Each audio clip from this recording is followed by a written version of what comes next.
Welcome to यूओसीसी। आज हम कक्षा 10 का अध्याय 2 अर्थव्यवस्था के बारे में बात करेंगे। जो इतिहास का अर्थव्यवस्था भाग है उसके बारे में बात करेंगे कि अर्थव्यवस्था में दूसरा चैप्टर जो है उसमें दूसरा चैप्टर यह है भारतीय अर्थव्यवस्था के क्षेत्र। भारत के अर्थव्यवस्था के कौन कौन से क्षेत्र हैं आज उसके बारे में बात करेंगे।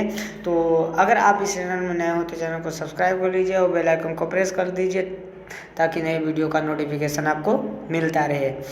तो आइए देखते हैं भारतीय अर्थव्यवस्था के क्षेत्र क्या हो सकता है। एनसीईआरटी है जो कक्षा 10 का अध्याय 2 है। आर्थिक कार्यों के क्षेत्र। निम्न चित्रों को देखिए, आप लोगों को विभिन्न आर्थिक गतिविधियों में कार्यरत पाएंगे। इनमें से कुछ गतिविधियां वस्तुओं का उत्पादन करती हैं, कुछ अन्य सेवाओं का सृजन करती हैं। ये गतिविधियां हमारे चारों ओर हर समय संपादित होती हैं, यहाँ तक कि हमारे बोलने में भी। हम इन गतिविधियों को कैसे समझ सकते हैं। इन्हें समझने का एक तरीका है कि कुछ महत्वपूर्ण मानदंडों के आधार पर इन्हें विभिन्न समूहों में वर्गीकृत कर दिया जाए। इन समूहों को क्षेत्रक भी कहते हैं। उद्देश्य और किसी महत्वपूर्ण मानदंड के आधार पर उन्हें अनेक तरीकों से वर्गीकृत किया जाता है। इस वाक्य में मतलब इस ग्राफ में कहा गया है कि बहुत सारे तरीके हो सकते हैं हमारे आसपास, जो कि हम अनेक प्रकार के मानक दंड से उन्हें हम पहचान सकते हैं। जो आप इस फिगर में देख रहे होंगे, कोई ईंट बना रहा है, किसी का व्यवसाय ईंट है, तो कोई कपड़ा सेल कर रहा है, तो कोई खाने की वस्तुओं को बेच रहा है, तो कोई पेड़ पौधे से कोई वस्तुएं तोड़ कर बेच रहा है उसको, तो कोई कपड़ा की वस्तुएं बेच रहा है। तो हम विभिन्न प्रकार की गतिविधियों से प्रारंभ करते हैं।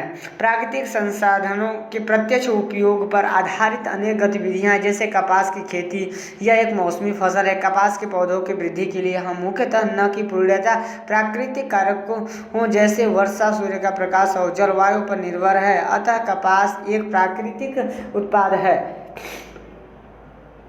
इसी प्रकार डेयरी उत्पादन में हम पशुओं की जैविक प्रक्रिया एवं चारा आदि उपलब्धता पर निर्भर होते हैं। अतः इसका उत्पाद दूध भी एक प्राकृतिक उत्पाद है। इसी प्रकार खनिज एवं अयस्क भी प्राकृतिक उत्पाद हैं। जब हम प्राकृतिक संसाधनों का उपयोग करके किसी वस्तु का उत्पादन करते हैं तो इसे प्राथमिक क्षेत्र की गतिविधियां कहा जाता है। प्राथमिक क्योंकि यह उन सभी उत्पादों का आधार है जिन्हें हम क्रमशः निर्मित करते हैं। चूँकि हम अधिकांश प्राकृतिक उत्पाद कृषि, डेयरी, मत्स्य और वनों से प्राप्त करते हैं, इसलिए इस क्षेत्र को कृषि एवं सहायक क्षेत्र भी कहा जाता है।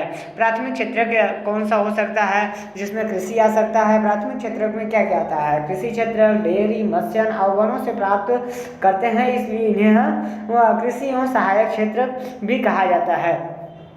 क्योंकि ये हमारे लिए जो अर्थव्यवस्था में काम देते हैं, ये हमारे लिए मूल होते हैं। क्योंकि ये पेड़ पौधे या कृषि जो और मत्स्य पालन, ये और वन, ये सब तो हमारे मूल हैं, इसलिए इनको प्राथमिक क्षेत्र में डाल दिया जाता है। कृषि को सहायक क्षेत्र भी कहा जाता है। और द्वितीय क्षेत्र किस प्रकार का हो सकता है? द्वितीय क्षेत्र की गतिविधियों के अंतर्गत प्राकृतिक उत्पादों को विनिर्माण प्रणाली के जरिए अन्य रूपों में परिवर्तित किया जाता है।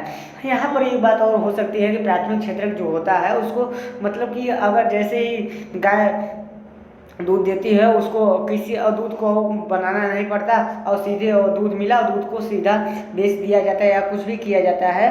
प्राथमिक क्षेत्र में क्या होता है, डायरेक्टली हम आयात या निर्यात कर सकते हैं। लेकिन तृतीय क्षेत्र में क्या होता है कि कोई भी वस्तु होता है उसको उस वस्तु से निर्माण करके जो वस्तु बनता है हम उसको बेच सकते हैं या खरीद सकते हैं। तो तृतीय क्षेत्र की गतिविधियों के अंतर्गत प्राकृतिक उत्पादों को विनिर्माण प्रणाली के जरिए अन्य रूपों में परिवर्तित किया जाता है। यह प्राथमिक क्षेत्र के बाद अगला कदम है। यहाँ वस्तुएं सीधे प्रकृति से उत्पादित नहीं होती हैं, जो प्राथमिक क्षेत्र में उत्पादित हो रहा था प्रकृति से सीधे, लेकिन यहाँ पर द्वितीय क्षेत्र में वैसा नहीं होता है, बल्कि निर्मित की जाती है। इसलिए विनिर्माण की प्रक्रिया अपरिहार्य है। यह प्रक्रिया किसी कारखाना, किसी कार्यशाला या घर में हो सकती है। जैसे कपास के पौधे से प्राप्त रेशे का उपयोग कर हम सूत काटते हैं, कपड़ा बुनते हैं, गन्ने के कच्चे गन्ने के कच्चे माल के रूप में उपयोग कर हम चीनी गुड़ तैयार करते हैं। हम मिट्टी से ईंट बनाते हैं और ईंटों से घर और भवनों का निर्माण करते हैं। चूँकि यह क्षेत्र क्रमशः सर्वाधिक विभिन्न प्रकार के उद्योगों से जुड़ा हुआ है, इसलिए इसे औद्योगिक क्षेत्र भी कहा जाता है। जब इसको हम बनाकर बहुत बड़े लंबे से व्यापार कर सकते हैं, जैसे कि बहुत इसका मार्केटिंग बहुत बाजार इसका बहुत बड़ा हो सकता है, तो हाँ औद्योगिक क्षेत्र भी कहा जा सकता है। प्राथमिक और द्वितीयक क्षेत्र के अतिरिक्त भी आर्थिक गतिविधियों की एक तीसरी कोटि भी है जो तृतीय क्षेत्र भी कहा जाता के अंतर्गत आती है, और इन उपर्युक्त दो क्षेत्र के भिन्न भिन्न हैं। ये गतिविधियां प्राथमिक और द्वितीय क्षेत्र के विकास की मदद करती हैं। ये गतिविधियां स्वतः वस्तुओं का उत्पादन नहीं करती बल्कि उत्पादन प्रक्रिया में सहयोग या मदद करती हैं। जैसे प्राथमिक और द्वितीय क्षेत्र द्वारा वस्तुओं के थोक को खुदरा विक्रेताओं को बेचने के लिए ट्रकों वाहनों द्वारा परिवहन करने की जरूरत पड़ती है। कभी कभी वस्तुओं को गोदामों में भंडारित करने की आवश्यकता होती है और हमें उत्पादन और व्यापार सहूलियत के लिए टेलीफोन, दूसरों से वार्तालाप या पत्राचार संवाद या बैंक से कर्ज लेने का भी आवश्यकता होती है। परिवहन, भंडारण, संचार और बैंक सेवाएं और व्यापार तृतीय गतिविधियों के कुछ उदाहरण हैं। चूंकि ये गतिविधियां वस्तुओं के बजाय सेवाओं का सृजन करती हैं, इसलिए तृतीय क्षेत्र को सेवा क्षेत्र भी कहा जाता है। अब हमने देखा प्राकृतिक क्षेत्र का और द्वितीय क्षेत्र, और ये एक नया क्षेत्र का है जिसे तृतीय क्षेत्र कहते हैं। प्राथमिक क्षेत्र में क्या होता है, जो प्रकृति से हमेशा सीधा प्राप्त होता है और हम उसको आयात या निर्यात कर सकते हैं, उसको हम प्राकृतिक क्षेत्र कहते हैं।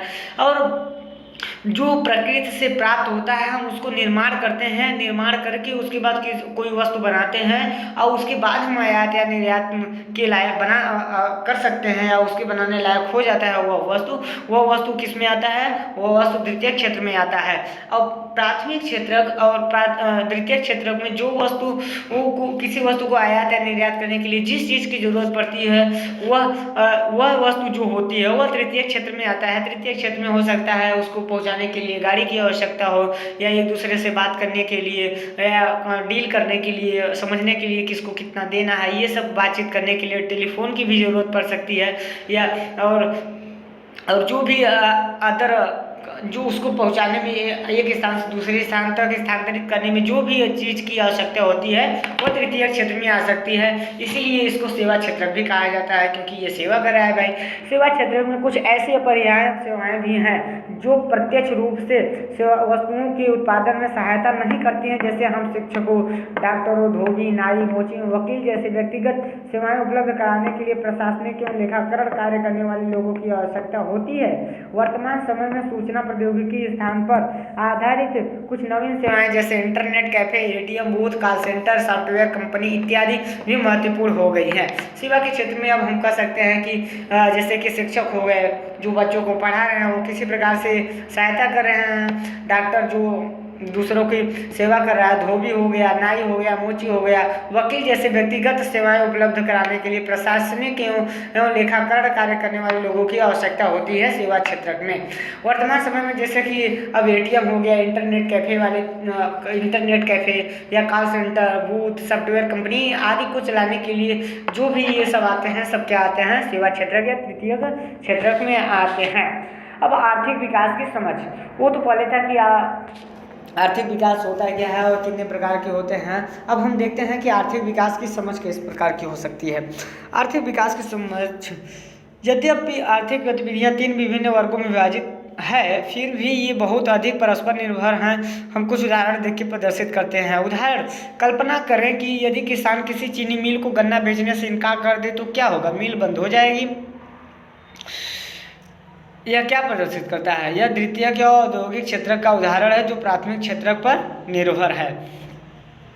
तो इस प्रकार से कुछ दिया हुआ है कि आपको इस कॉलम में दिया जाएगा और आपको बताना है कि यह किस क्षेत्र में है और आप इसको कैसे करेंगे। तो ये एक दिया है, जैसे कि इसमें दिया था कि अगर कोई गन्ना है उस चीनी मिल में ले गया और वो मिल वाला इनकार कर दे कि हमें गन्ना नहीं चाहिए भाई, तो वहाँ पर क्या होगा, जो द्वितीय का औद्योगिकरण क्षेत्र का या द्वितीय का औद्योगिकरण क्षेत्र का उदाहरण है और प्राथमिक क्षेत्र पर निर्भर, क्योंकि मिल वाला जो है वो क्या कर रहा है, वो कह रहा है कि उसको भाई तो गन्ने की जरूरत है और गन्ना क्या होता है, प्राथमिक क्षेत्र होता है।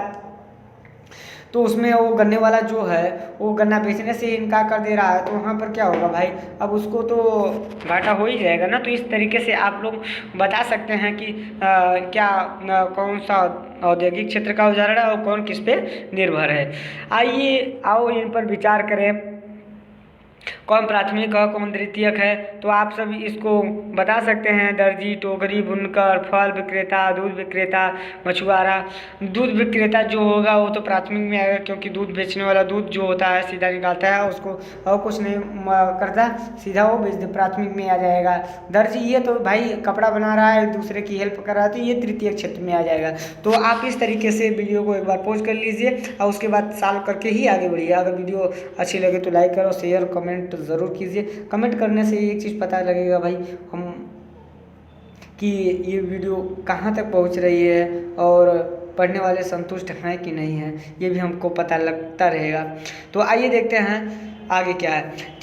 तीन क्षेत्रकों की तुलना कीजिए। प्राथमिक, द्वितीयक एवं तृतीयक क्षेत्र के विविध उत्पादन कार्यों से काफ़ी अधिक मात्रा में वस्तुओं और सेवाओं का उत्पादन होता है। साथ ही इन क्षेत्रकों में काफ़ी अधिक संख्या में लोग वस्तुओं और सेवाओं के उत्पादन के लिए काम करते हैं। इसलिए अगले चरण में यह देखना है कि प्रत्येक में कितनी वस्तुएं और सेवाएं उत्पादित होती हैं और कितने लोग उस क्षेत्र में काम करते हैं। किसी अर्थव्यवस्था में कुल उत्पादन और रोजगार की दृष्टि से एक या अधिक क्षेत्र प्रधान होते हैं, जबकि अन्य क्षेत्र अपेक्षाकृत छोटे आकार के होते हैं।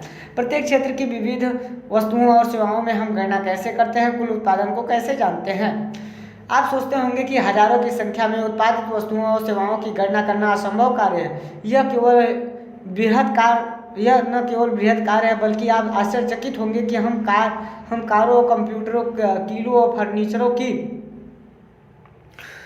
देखिए यहाँ पर एक फिगर बनाया हुआ है जो लेकिन मुझे इस गेहूं का पूरा मूल्य प्राप्त होना चाहिए जिसका मैंने उत्पादन किया है। ये फिगर बना है।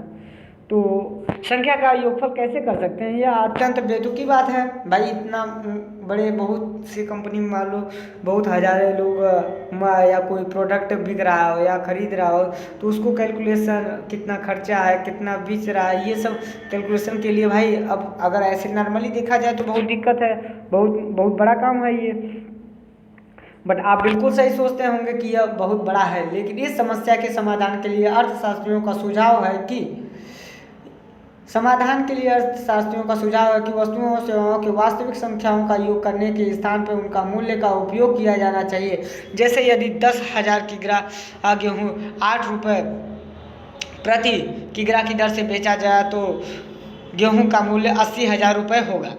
10 रुपये प्रति नारियल की दर से 5,000 नारियल का मूल्य 50,000 होगा। इसी प्रकार से तीन क्षेत्रों में वस्तुओं और सेवाओं के मूल्य की गणना की जाती है, उसके बाद योगफल प्राप्त किए जाते हैं। अब जैसे कुछ भी बेचना हुआ तो उसको हमने एक संख्या से निर्धारित कर दिया, जो संख्या या कह सकते हैं या एक मानक से निर्धारित कर दिया, वो मूल्य के हिसाब से हमने बांट दिया। मूल्य के हिसाब से जितना लेना होगा उसके हिसाब से उसको मूल्य देना होगा। यहाँ से उस प्रकार से काउंटिंग करना हमारे लिए आसान हो गया। ध्यान रखिए कि यहाँ एक सावधानी बरतने की जरूरत है। उत्पादित और बेची गई प्रत्येक वस्तु या सेवा की गणना करने की जरूरत नहीं है, केवल अंतिम वस्तुओं और सेवाओं की गणना का ही औचित्य है। जैसे एक किसान किसी आटा मिल को 8 रुपये के प्रति किग्रा की दर से गेहूं बेचता है। मिल में गेहूं की पिसाई होती है और बिस्किट कंपनी को आटा 10 रुपये की प्रति किग्रा की दर से बेचा जाता है। बिस्कुट कंपनी आटा के साथ चीनी और तेल जैसी चीज़ों का उपयोग करती है और बिस्किट के 4 पैकेट बनाती है। वह बाजार उपभोक्ता में 60 रुपये में 15 रुपये प्रति पैकेट बिस्किट बेचती है। अतः बिस्किट ही अंतिम उत्पाद है, अर्थात वस्तु जो उपभोक्ताओं तक पहुंचती है। केवल अंतिम वस्तुओं और सेवाओं की ही गणना क्यों की जाती है। दिए गए उदाहरण में अंतिम वस्तु के विपरीत गेहूं, आटा जैसी वस्तुएं मध्यवर्ती वस्तुएं अंतिम वस्तुओं के सेवाओं का निर्माण में इस्तेमाल की जाती हैं। अंतिम वस्तुओं के मूल्य के मध्यवर्ती वस्तुओं का मूल्य पहले से ही शामिल होता है। बिस्किट अंतिम वस्तु के मूल्य 60 रुपये में पहले ही से ही आटा मूल्य 10 रुपये शामिल है। इसी प्रकार अन्य सभी मध्यवर्ती वस्तुओं का मूल्य भी शामिल होगा। अतः गेहूं और आटा के मूल्य की भी अलग अलग गणना उचित नहीं है, क्योंकि तब हम एक ही वस्तु के मूल्य की गणना कई बार करते हैं, पहले गेहूँ के रूप में फिर आटा के रूप में, अंततः अंतिम वस्तु बिस्किट के रूप में कई मूल्य की गणना करते हैं। किसी विशेष वर्ष में प्रत्येक क्षेत्रक द्वारा उत्पादित अंतिम वस्तुओं और सेवाओं का मूल्य उस वर्ष के क्षेत्रक में कुल उत्पादन की जानकारी प्रदान करता है। तीनों क्षेत्रकों के उत्पादन के योगफलों को देश का सकल घरेलू उत्पादक सगु कहते हैं। यह किसी देश के भीतर किसी विशेष वर्ष में उत्पादित सभी अंतिम वस्तुओं और सेवाओं का मूल्य है। सकल घरेलू उत्पाद अर्थव्यवस्था की विशालता प्रदर्शित करता है। भारत में सकल घरेलू उत्पाद मापन जैसा कठिन कार्य केंद्र सरकार के मंत्रालय द्वारा किया जाता है। यह मंत्रालय राज्यों और केंद्र शासित क्षेत्रों में विभिन्न सरकारी विभागों की सहायता से वस्तुओं की सेवाओं की कुल संख्या और उनके मूल्य से संबंधित सूचनाएं एकत्र करता है और तब जाकर GDP का अनुमान करता है। तो बस आज के लिए इतना ही। तब तक हमारे साथ बने रहो। बने रहने के लिए चैनल को सब्सक्राइब करें, बेल आइकन को प्रेस करें ताकि नई वीडियो का नोटिफिकेशन आपको मिलता रहे। चलते हैं।